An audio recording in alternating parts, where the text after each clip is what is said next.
welcome. So we're going to go ahead and get started. So today we're going to talk about some best practices when it comes to the website, social media. We're going to go through just site best practices using impactful images, short, powerful titles, getting into some of things we want to do with Wix branding and branding of our sites to kind of make them a little bit related and tie all the sites in together.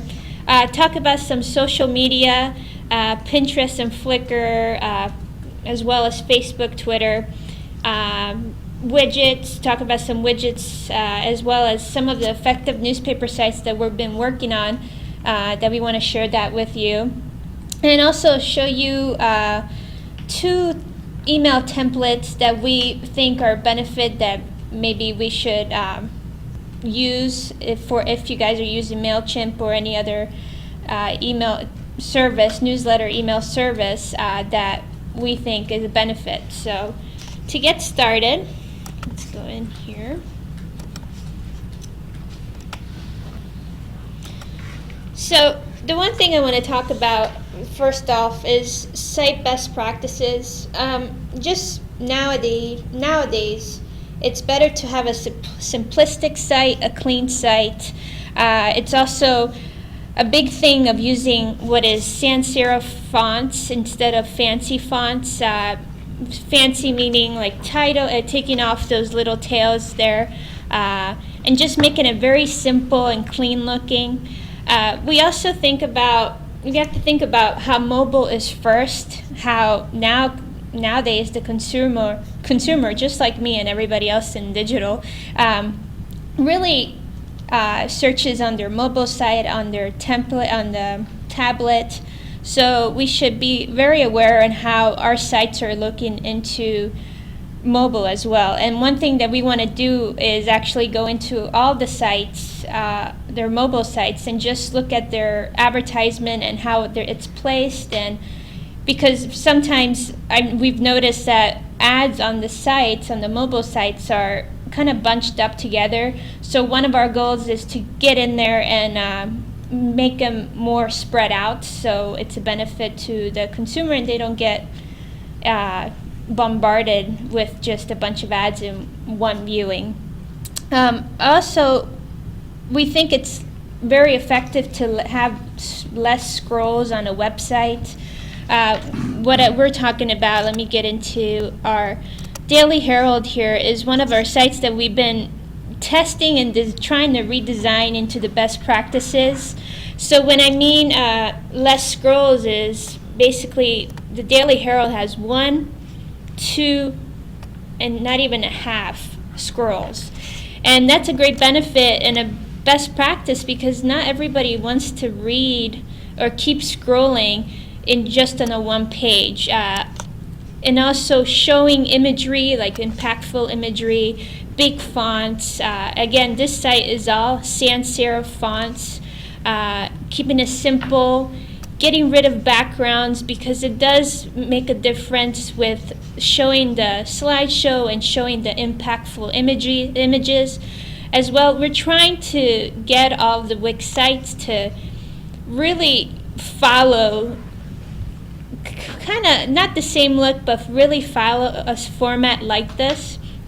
And most of our footers and all sites are really heavy in type, and we're trying to minimize on that, just having our Wix communication logo, giving it, like just the contact info, careers with us, just very simple information down there, because it does get away from a bunch of scrolling, as well as showing photos and titles, not crazy long titles, very powerful titles that just makes an audience interact with it like right from the beginning. So let's see. So, and also when it comes to impactful imagery, I say that because if we want a slideshow, we want photos that are tracked. And we want also to minimize on characters and titles and paragraph, because it's where nowadays everybody is interested in more of the images. That's how you grab an audience. That's what we're trying to do with all the Wix sites. So this is a perfect example of a best practice site that we actually just finished with and feel very, very proud of it, basically. And also, talking about widgets, I feel having the Twitter, if you do interact with Twitter, or even having a Facebook, just to get more social media, more audience to interact with your site, with your newspaper in general. So let's go back here to my presentation. So one thing also, again, we talked about less text, short, powerful titles. It's just becoming, nowadays the web is more visible, that's all. So also, let's talk about making the most out of one article. An example here, again, we spoke about this in one of the webinars before, but just having, again, emphasizing on keywords in articles. For example, here in Cap Journal, they use their keywords, and also they use their mapping, they use charts. When it comes to keywords, I'll show you here down here. These are the tags or keywords. And James is going to go ahead and just talk about this a little bit. And one of the important things of using the keywords is that, again, it creates more page views. It kind of lets people follow up on certain tags. Now, this is a political story. It's been following the Senate race. And so by tagging the name, we can see every article that has a keyword with that keyword. You can even put something, you can even link to a page that has this keyword by copying the URL, and you could almost make it like a home page for anything with that keyword. And so every story pretty much, going back by default a year, it'll have anything with that keyword. So it makes it really, you could actually put this as like a all-encompassing page for a topic if you even wanted to. If you wanted to have everything with a keyword of election, or with a keyword of 4A football championship, or anything like that, you can actually just link it directly from a menu if you'd like to. But we've seen that this actually creates, again, with the Google and the search engine, it helps a lot, but also just by creating more page views and getting people more invested in the stories. So, talking about keywords for a minute, you can also, Facebook and Twitter, it's really emphasizing in keywords, like how Twitter uses hashtags to kind of, how Twitter works basically is you have your own Twitter page, but you can actually have hashtags, which are keywords. So let's say for Larry Pressler, you can have hashtag Larry Pressler, and what does that, in Twitter, what that does is actually create its own page with just that keyword. So they can see, like, if somebody's searching for just Larry Pressler, they can see a list of every keyword that has Larry Pressler into one page, basically. So let's just go over Facebook to start, actually. So we feel Facebook is one great social media because, first of all, it has 19 billion users. That is the best traffic you can get for free. What Facebook also does is it has a Facebook Insights, and let me show you that.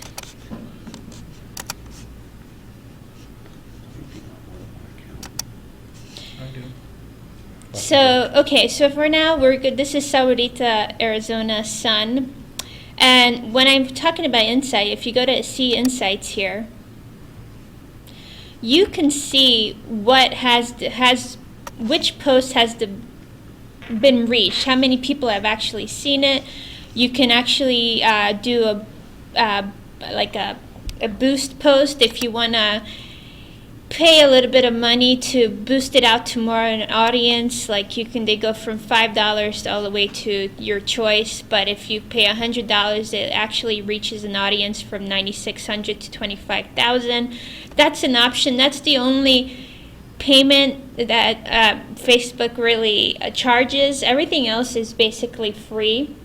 But here you can see, like, this article here had reached 240 people, how many people were engaged with this post. It also, just for your sake, it tells you if it was a status, if it was a link. Then if you go further down, you can see, let's see, actually, let's go to another one. This is more of a recent. Sorry to ask, but what does engagement refer to? Let's see. How many, it refers to how many people clicked on a link or shared a link. So it doesn't necessarily gauge whether they read the story or not, right? Correct. They may have clicked on it and went to the article and not read it, but those are the people, though, that actually clicked like or commented or interacted with the story somehow. Okay. The only way to measure it. You can't really measure it to how much they read of the story. And that's really one of the more important numbers, because the more engagement, the more it kind of spreads, where, on somebody else, on one of their friends' posts, they'll see that they liked it or shared it, and ideally we want to see that kind of growth spread. So again, up here it gives you can do how many likes your Facebook. It shows you a diagram, but also here you can get an audience percentage on your site. And this really helps with what you post on your Facebook. You can also see, let's see, there's a bunch of different charts that shows you how your Facebook progress is doing. The time of day could be important, because you want to capture when people are looking at their Facebook and looking at your page. Same thing with newsletters, where when you find out what time of day people are looking at, it's maybe better to send them off at 10 a.m. or post certain things. To throw this out there too, is that there's programs out there that you can automate posting to Facebook. There's quite a few programs. So you can actually front load a bunch of stories and have them sent out at different parts of the day. So you don't have to go back to Facebook 5 times. You can just do it once in the morning and set it up for the rest of the day. Yeah. You can actually do that in Facebook itself. You don't have to have a program for it. There you go. Oh, right. Yeah, I was thinking also that between Twitter, but you're right, in Facebook it is true. Yeah. All right, so there's also programs or sites that you can actually just post one thing and it will post either Twitter, Facebook. So there's actual programs you can do that as well. Just want to make the clarification. So, okay. Okay, that's fine. So anyway, I want to show you on Saurita Sun how an article is posted, how effective it can be. So if you go to Saurita. So I think we need to really try to do this as a best practice. They link their articles from their websites into their Facebook, and it'll look something like this. And it'll show the website, and when the person clicks on it, it goes directly to the article on the site. And since Green Valley and Sahuarita are kind of one company, they share articles, but this is a great way to bring traffic to your website, because a lot of times how I get my news is through Facebook, believe it or not. But so that's a great practice that, again, we should follow. So that's basically Facebook. If we go into Twitter, so Twitter, great benefit again. It has a lot of users. It's a great benefit too, because you can find your competitors on Twitter and see what they're doing. Again, talking about search words, like keywords, like hashtags. Again, just how hashtags, how Twitter works is having one hashtag actually creates its own page, and everybody that posts with that hashtag will be on that page with that one keyword. So it's it's a very cool thing. And also, Twitter and Facebook work together. So let's say you have an article on Facebook and you do put in hashtag like hashtag news in Tucson. What that does is Twitter will recognize that and they'll actually post into Twitter as well. So that's how Facebook and Twitter work. And again, it's a good exposure to your site as well, Facebook, Twitter. And one of the great things about the hashtag is we've seen, well, again, Pierre has done a lot, Capital Journal, with the flood, the Oahe flood, when the dam flooded over. That was a central hashtag for not only just their newspaper, but for the government, for the Army Corps of Engineers. You don't own the hashtag, but at the same time, you could kind of append your own stories to it. So there might be something that's already trending or a topic that's already out there, like Tucson elections or some kind of again, 4A high school football, some kind of championship. And other people might already be tweeting about it, and it's a good way to kind of insert yourself into that conversation and draw those readers to your site. All right, so then we're going to talk about Pinterest versus Flickr. Just a quick overview, the difference between them. Some sites do use the Flickr. Right now, Pinterest is very, very popular because it acts like a social network, but also it's a photo sharing site. So what that does is a person can share your photos with others and vice versa. Unlike Flickr, is strictly a photo site that the user who uploads their own pictures can share them with others, but others can't share the person's photos. So it's not really it's not social at all, unlike Pinterest. Pinterest is a very word-of-mouth advertisement, and it's free. Flickr really doesn't have any marketing benefits. Like, again, I said, it's more of a photo sharing, photo center. And also, I wanted to talk about like how categories on Pinterest and the boards on Pinterest could be implemented into your newspapers. For example, let's just look at Pinterest here. I'm going to go ahead and just talk about the Daily Herald. This is their profile. It gives them the website there. It gives them a little intro on what the site is, what the newspaper is. And these are their boards. Boards are categories, basically. So Roanoke Valley images. And somebody actually can follow that. So that's a great benefit. And when I was talking about categories, if we go into here, categories, you can see how you can implement some of these categories into your newspaper. For example, I have like food and drink. If we go to food and drink, let's say recipes. This is a great way to bring traffic to your site, but also put information onto Pinterest that, again, goes into your site and develops traffic. One of the things I like about Pinterest, and using a personal experience, is that me and my wife are now we both have our own Pinterest page where we post our recipes, our favorite recipes, and so on. So one of the biggest benefits to me is that it actually links back to a blog or a website. So if there's a strong image attached to an article, you can have that image linked back to that specific section or page on the website. So it's basically like a bookmark in another sense. It's bookmarks with images, and so we have all these pinned recipes with fantastic images of really good-looking burgers and such, and we click on them and it takes us straight to the recipe. So I mean, you can apply it for your needs. For like sports, you can have a very impactful image of the game, of last night's game, and it'll take you directly to the story with the whole entire gallery of images.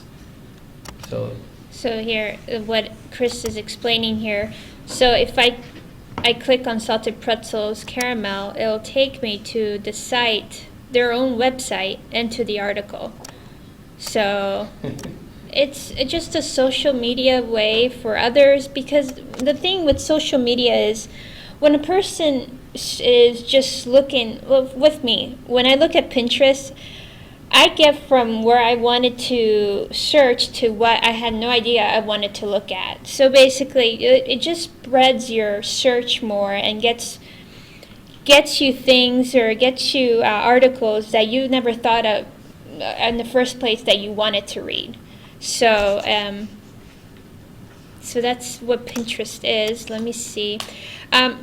Talking about mobile, one thing that I wanted to mention is, if you go to Menimo, you can get a free login, and what you can do is you can launch, let's say, let's go to mobile.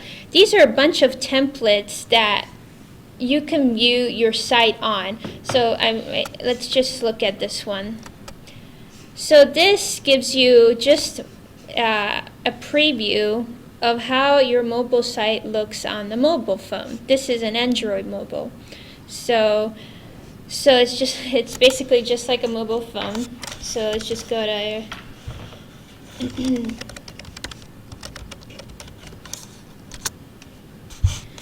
So this is a good way of viewing your sites on different formats and different sizes, and just so you can see how it looks, and if you want to make some improvements.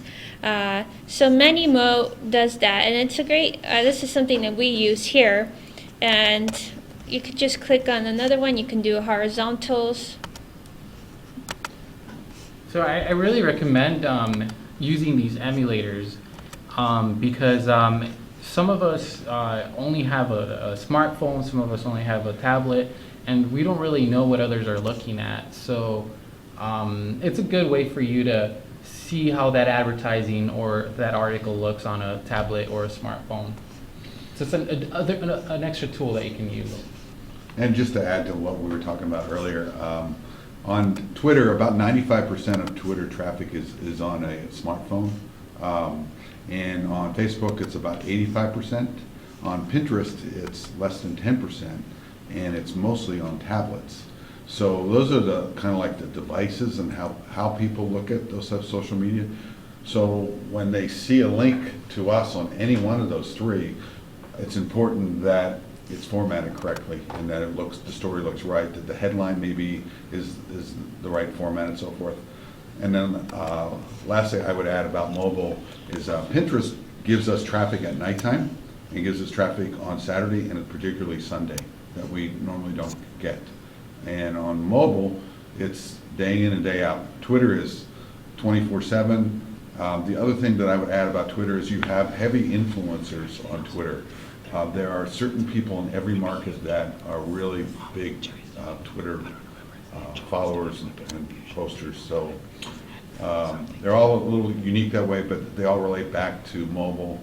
And then lastly, from the first part, what Alessia was talking about is scrolling. You notice her presentation is a swipe presentation left to right. National ad agencies are now going to pay less money for ads that are not viewable. It's a relatively new concept, and if we have sites that have over 3 pages that you scroll down on, those will, from a national advertiser standpoint, be considered much less desirable, and the whole market is going towards swiping, and it's because of tablets. So lastly, we want to talk about some widgets. I think widgets are important in some sites. Like let's look at Talking to Bakken. Talking to Bakken is an oil town magazine, and what we put on here is an actual widget of the oils. And this is a great example because this is how people will continuously come into your site just to see that information. So if you feel you have a widget that your audience is intrigued by, or you feel they'll come by for it, I definitely think that that's a great benefit to your site. Again, like you can do Twitter, you can do Facebook, but if there's any other widgets out there, give us a call, talk to us about it, and we can definitely help you try to get more traffic into your sites. So this is actually another site. So Talking to Bakken has great photos, impactful imagery that I wanted to show you. It just grabs your attention. You have no idea what it's about, but it just grabs your attention. It's like, oh, look at this guy. So, so this is another format that we worked on, another design format of having the huge slideshow from left to right. It's for this type of site, it does work well because it's more of a magazine and not a newspaper. Which we're trying to get into more of what the Daily Herald site looks like because of advertisement. Clients sometimes just want that top position of ad advertisements, so this is more of a effective when it comes to a newspaper site because they get more of that top rail position there. So let us know, I mean, if you want to go forward with this type of design. We're trying to get everybody on board to just, make it more appealing for the audience. And to kind of reinforce what Alessia has been talking about, is that a cleaner site is less distracting for your visitors. It's gives priority to those advertisements on the site. If you think about it, if you look at your site and if it has a background, it gets lost. The advertising on the site gets lost if you have background pictures. If you have more than 3 ads on the site, the value of those ad positions are impacted because of you just have too many. And if we have more than 3 page scrolls, then a lot of those ads get pushed to the bottom. So there's a lot of best practices that we just didn't come up with this out of nowhere. It's just that we want to give our advertisers, which are paying for it, a valuable position with a clean website, and readers also want to get a clean website, and it also comes down to your visitors are only there for seconds. They're not there for hours. They get to an article, they read it, and they're gone. And we want to be able to capture them. We want to make our advertising as appealing as possible so that we give them that chance we give our advertisers that chance that our visitors will see it, because we'll provide our advertisers and our readers with a clean, not so long, fast loading website. And consider having simple ads as well. Heavy ads that have like 20 scrolls or 20 animations will also cause your site to slow down. And this goes back to visitors are only on there for a few seconds, and if the site doesn't load in a few seconds, they're gone. And I'm not sure if Jim wants to add anything to that statement there. Well, same thing. I'll talk mobile, and mobile's a much smaller screen. Because it's a smaller screen, if you have a lot of ads with heavy transitions and movement, that it isn't very effective. It all comes down to, yes, we can measure ad impressions and ad click-throughs as a relative measurement to be able to determine one creative over another, and it shows that ads that are very text-heavy and have a lot of movement don't necessarily perform better. So we sometimes think that they do.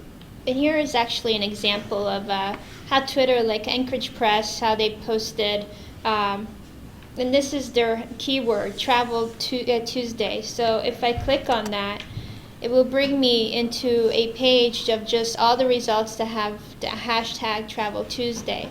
So, I mean, again, it's another enforcement of bringing traffic to your site and getting noticed. So lastly, the one thing I wanted to talk about, let me get it on here, is emails. Newsletter emails.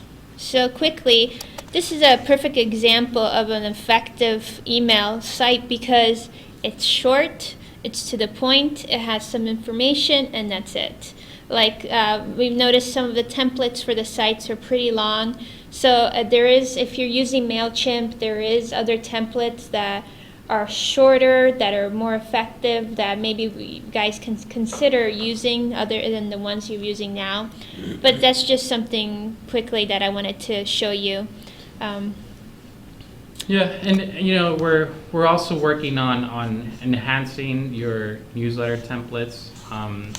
If we're trying to clean them up, and we wanted to give you a heads up that this is something that's coming, and we're thinking of creating a template like Alessia is showing you that's a lot more impactful and a lot more responsive, cleaner, bigger text, noticeable, that would entice somebody to actually want to click on it. Cool, okay. So that's basically it on some of the best practices that we came up with. Does anybody have any questions at all? I do. This is Bill Murray in Half Moon Bay. Hi, Bill. I noticed a couple of sites have been using Facebook actually to put up ads. I think Montro's been doing it a couple times. Maybe some other places where it's clear. Car dealer has new inventory, that type of thing. And I just curious what the if that's something that we all should be doing, or if we've always sort of steered away from that and really used it, for promoting events or our own page, etc. But haven't used it as direct advertising. Are others doing that, and should we be doing it? I would recommend to really not do that very often. So in other words, like in Montrose, I think they might do it once or twice a week at the most. And in other papers, like in Tucson, we've done it at that rate. I don't think there's any hard, fast rules on that. I think that that's a personal decision if you want to do that or not. Because there's not a lot of money in it, but it's just another service to offer a client. Yeah. All right. Any other questions? All right. Well, if anybody does have any questions in the future, you can go ahead and give us an email or give us a call, and we'll gladly go over it. Go ahead, Christian. One last thing before we end the call. I think we've seen a lot of success doing these webinars this month, and we want to continue to provide them next. Continue on doing it once a month, once or twice a month. Perhaps having QA sessions instead of webinar, because it could get repetitive. But I just want to give all of you a heads up that we do plan to continue. We will provide webinars, if not webinars, Q&A sessions, and we want to make sure that everybody is informed and knows the latest and bestest tricks that we can do right now with blocks and with the web in general. Thank you. All right. Well, if nobody else had any questions or comments, I guess this is the end of the best practice webinar. So again, thank you all for coming and joining us. And if you have any questions, go ahead and contact Wick Digital. Have a good one, guys. Thank you. Thank you. Thanks.